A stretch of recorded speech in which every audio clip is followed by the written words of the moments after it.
Hola a todos y bienvenidos a este análisis. Hoy vamos a meternos de lleno en uno de los fenómenos macroeconómicos más fascinantes y, la verdad, más disruptivos de los últimos años. Vamos a diseccionar cómo el mapa económico mundial se puso literalmente patas arriba a principios de 2026 por un choque geopolítico histórico. Pero, y aquí viene lo interesante, también vamos a descubrir el inesperado escudo que ha permitido a ciertas naciones resistir el golpe de una forma casi milagrosa.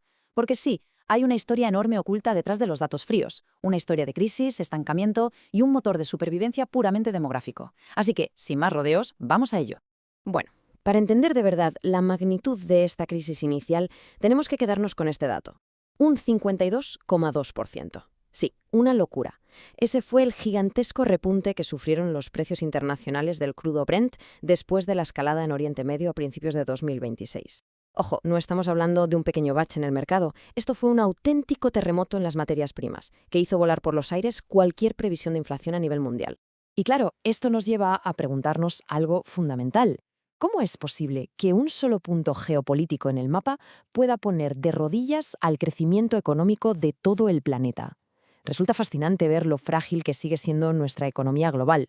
Un tapón en un lugar muy específico tiene el poder matemático de asfixiar las cadenas de suministro globales, disparar los costes de las fábricas y, en última instancia, asfixiar a los consumidores en cualquier rincón del mundo.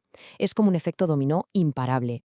Ahora bien, para no perdernos en suposiciones, todo lo que vamos a desgranar hoy está anclado estrictamente en datos oficiales. Hablamos de los mismísimos informes de la OCDE, el Banco Mundial y los principales bancos centrales, que documentaron exhaustivamente este hachazo al crecimiento global para 2026. Con esta base 100% empírica, ya podemos empezar a destripar exactamente qué fue lo que pasó. Pasemos a la primera parte de nuestro análisis, el choque energético global. Para que nos hagamos una idea de lo bestia que fue el año 2026, vamos a ponerlo en perspectiva. Durante la guerra de Ucrania, la caída de la oferta global de petróleo fue de un 2%. En la guerra de Irak hablamos de un 4%. Bueno, pues el bloqueo del estrecho de Hormuz retiró de golpe hasta un asombroso 16% de la oferta global de petróleo. Es decir, estamos ante un choque que deja literalmente en ridículo a cualquier crisis energética moderna, una parálisis brutal. Y el punto clave aquí es entender por qué este bloqueo funcionó como el gran talón de Aquiles de la economía mundial. De la noche a la mañana, el 27% de todo el tránsito mundial de petróleo quedó paralizado. Y ojo, no solo fue el petróleo, una quinta parte de todo el gas natural licuado del mundo corrió la misma suerte. Esto empujó el barril de Brent a rozar los $117. En resumen, una inyección inmediata y masiva de inflación en vena para todas las potencias industriales. Y, lógicamente, esto nos lleva a la segunda parte, el impacto macroeconómico mundial. Es interesantísimo ver cómo encajó el golpe cada una de las grandes potencias. Por un lado vemos a Estados Unidos manteniendo un crecimiento del 2%, salvado en gran parte por su poca producción de energía y todo el boom de la inteligencia artificial. China, por su parte, se expandía a un 4,4%, quedándose bastante por debajo de sus ambiciosos objetivos. Pero luego está la eurozona. Un crecimiento raquítico proyectado de apenas un 0,8%. De hecho, haciendo un poco de zoom en los números europeos, el primer trimestre de 2026 fue de puro y duro estancamiento. La economía de la eurozona llegó a contraerse un 0,2%. La tremenda dependencia energética que tiene Europa hizo que los costes se dispararan. La inflación subió al 3,2% y el Banco Central Europeo no tuvo más remedio que seguir apretando las tuercas, elevando los tipos. En definitiva, un clima generalizado de pesimismo, con la economía encogiéndose y el coste de vida por las nubes. Pero, y aquí es donde la historia da un giro que nadie esperaba. Frente a ese pesimismo europeo, con el PIB en números rojos, España desafía por completo la gravedad económica global. Registra un crecimiento intertrimestral del 0,6% y, ojo al dato interanual, un espectacular 2,7%. ¿Cómo se explica esto? ¿Cómo puede ser que ante el mismísimo choque energético que hunde a sus vecinos, una nación logre aguantar el tirón de esa manera? Esto nos abre la puerta a la sección 3, la sorprendente resistencia española. Para desentrañar este misterio de forma totalmente objetiva, nos hemos basado en el informe de coyuntura económica del Instituto de Estudios Económicos de mediados de 2026, un documento que escarba a fondo para sacar a la luz las verdaderas fuerzas que están tirando del carro en este ciclo económico. Y la respuesta no viene de fuera. De hecho, las exportaciones españolas en realidad cayeron medio punto a principios de año, porque claro, los países vecinos a los que se les vende estaban en crisis.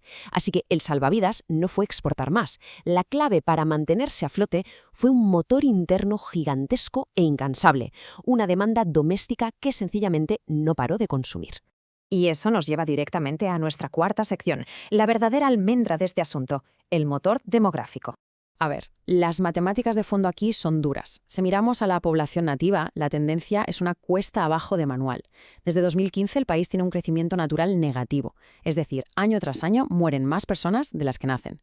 En condiciones normales, con una población que se encoge y una fuerza laboral cada vez más mayor, la economía iría de cabeza hacia un estancamiento crónico. No hay otra.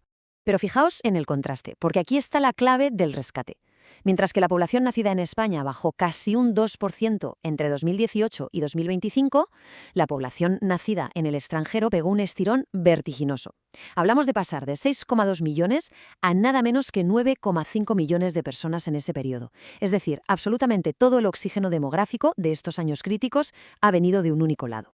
Y esto nos deja una cifra que parece irreal, pero que es matemáticamente exacta: 131%.